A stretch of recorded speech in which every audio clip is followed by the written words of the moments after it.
Long before borders, fences, or names like national park existed, the Earth was already divided into territories, not by lines on maps, but by fear, hunger, and dominance. In this ancient world, survival was decided every day by who controlled the land, who controlled the water, and who controlled the shadows. This was not a peaceful wilderness. It was a living battlefield where even giants had limits, and where the strongest creatures could still be brought to their knees by timing, terrain, and instinct. In this forgotten age, the land stretched wide and raw. Dense forests pressed against open plains, and winding rivers cut through the earth like veins.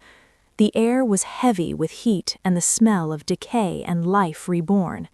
Every sound mattered. Every movement was watched.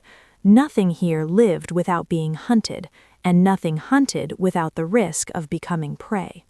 Among the titans of this world was Kong. He was not a myth, not a symbol, but a living force of muscle and intelligence. Massive beyond comparison, Kong moved through the forest like a walking mountain. Trees bent and snapped beneath his weight, and smaller creatures fled long before he arrived. Yet Kong was not reckless. His size demanded caution. Every step cost energy. Every confrontation risked injury. He lived alone, not because he feared others, but because nothing else could follow his pace or survive his world. Kong's days were shaped by routine. He fed on fruit, roots, and occasionally meat scavenged from fallen giants. He knew the forest intimately, which trees bore food, which paths were safe, which waters hid death beneath calm surfaces. The land was not his enemy, it was his domain. But even domains have borders, and beyond those borders lived things older and colder than strength alone. On the open plains, another ruler watched the horizon.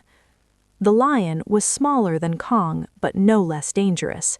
This was no modern lion. This was an ancient predator, broader, heavier, forged by an era where prey was massive and competition relentless. His mane framed a scarred face shaped by battles won and lost. He did not rule by size, but by precision. Every hunt was calculated. Every movement conserved energy. The plains fed him, and in return, he shaped the balance of life there. The lion knew the forest edge well. He understood that beyond the trees lived creatures he could not challenge alone. But hunger does not respect boundaries. When prey thinned and water retreated under the burning sun, the lion was forced closer to danger. Survival often begins where comfort ends. And beneath the land itself, something waited. Titanoboa did not patrol the land. It did not roar or announce its presence. It waited, longer than hunger, longer than fear.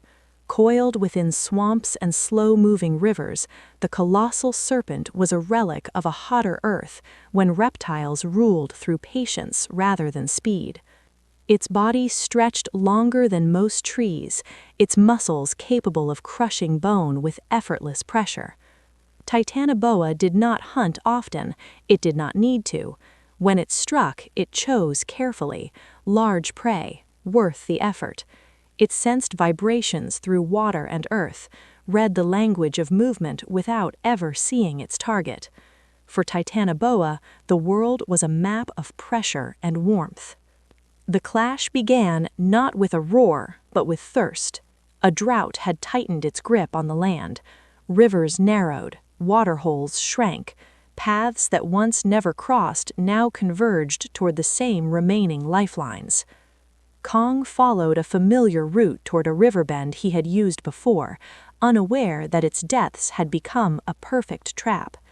The lion, driven by hunger and the scent of weakened prey, approached the same waters from the plains, and below the surface, Titanoboa felt them both.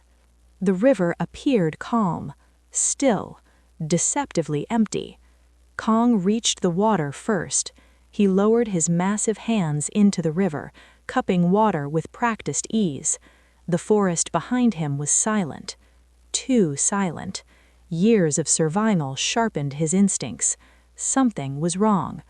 Before he could retreat, the water exploded. Titanoboa surged upward with terrifying force, its coils wrapping around Kong's arm and torso in an instant. The impact sent waves crashing onto the banks. Kong roared, a sound that shook the trees as he fought the sudden pressure crushing his ribs. Strength met pressure older than strength itself. The serpent tightened, testing, adjusting, learning. Kong slammed his free arm into the ground, grabbing roots, rocks, anything to anchor himself. He pulled backward with staggering power, dragging Titanoboa partially from the water. For the first time, the serpent's massive length was exposed, glistening under the sun, revealing the true scale of the threat. The struggle sent vibrations across the plain. The lion froze. Every instinct screamed danger, yet curiosity held him in place. He watched as two giants collided, brute force against living muscle. The lion understood immediately. This was no hunt he could claim alone. But predators are opportunists. They survive not by honor, but by timing. As Kong struggled, Titanoboa adjusted its coils, shifting pressure toward the chest and neck. Breath became labor, vision narrowed. Kong realized something critical. Raw strength alone would not free him. He needed leverage. He needed help from the land itself. With a desperate surge, Kong drove forward, slamming Titanoboa against the rocky bank.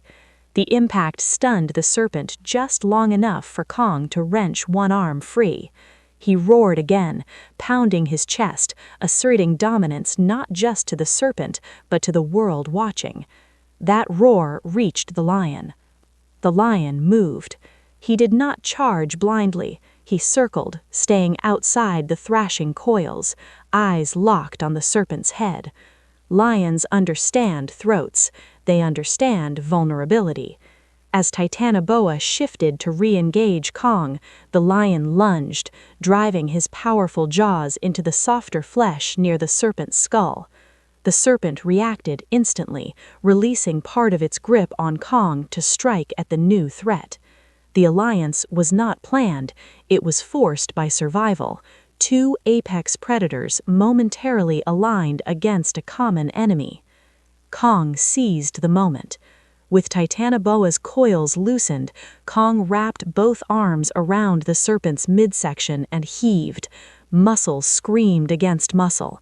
The serpent resisted, but momentum betrayed it. Its body slammed fully onto dry land, where its greatest advantage, water, was gone. The ground shook. Titanoboa thrashed violently, tail whipping trees apart, but the lion held his bite, claws digging in. Kong brought his full weight down, pinning sections of the serpent against the earth. The fight was no longer silent. Birds fled, smaller animals vanished, the land itself seemed to recoil. Finally, the serpent's movements slowed, its strength, designed for ambush, drained rapidly without water's support. Kong delivered the final blow, crushing the serpent's skull against stone. The titan of coils lay still. The silence that followed was heavy. Kong stepped back, breathing hard, chest rising and falling like a storm. The lion released his grip and retreated several paces. There was no celebration, no victory cry, only awareness. The alliance was over the moment the threat ended. They stared at one another. Two kings, two worlds. The lion lowered his head slightly, not in submission, but acknowledgement. Kong did not pursue. He turned back toward the forest, wounded but alive, carrying the weight of survival once more. The lion remained by the river, claiming what remained, knowing that tomorrow the balance would shift again. And beneath the scorched sun of this ancient land, the river flowed on, indifferent, eternal. In this world, legends were not born from glory, but from survival. Titans did not rule forever. They endured, until the land, the hunger, or time itself decided otherwise. This was life in the age before humanity ruled. This was when nature chose its champions and discarded them just as easily.